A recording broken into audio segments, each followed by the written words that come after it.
No man whose private parts have been wounded or cut off may come into the meeting of the Lord's people.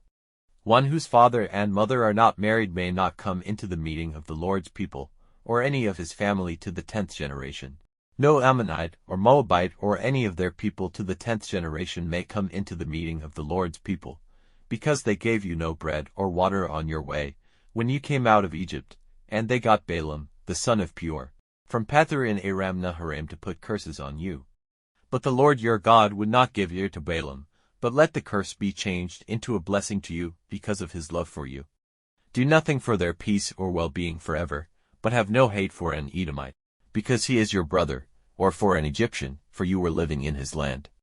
Their children in the 3rd generation may come into the meeting of the Lord's people. When you go out to war and put your tents in position, keep from every evil thing. If any man among you becomes unclean through anything which has taken place in the night, he is to go out from the tent circle and keep outside it.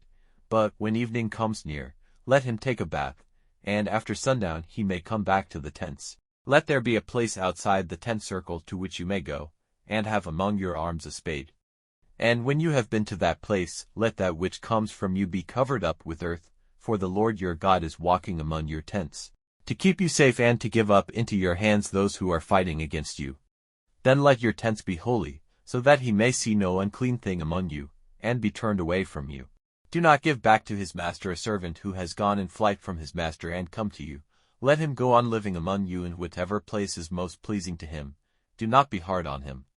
No daughter of Israel is to let herself be used as a loose woman for a strange god, and no son of Israel is to give himself to a man. Do not take into the house of the Lord your God, as an offering for an oath, the price of a loose woman or the money given to one used for sex purposes in the worship of the gods, for these 2 things are disgusting to the Lord your God. Do not take interest from an Israelite on anything, money or food or any other goods, which you let him have. From men of other nations you may take interest, but not from an Israelite, so that the blessing of the Lord your God may be on everything to which you put your hand, in the land which you are about to take as your heritage. When you take an oath to the Lord, do not be slow to give effect to it, for without doubt the Lord your God will make you responsible, and will put it to your account as sin. But if you take no oath, there will be no sin. Whatever your lips have said, see that you do it, for you gave your word freely to the Lord your God. When you go into your neighbor's vine garden, you may take of his grapes at your pleasure, but you may not take them away in your vessel. When you go into your neighbor's field, you may take the heads of grain with your hand, but you may not put your blade to his grain.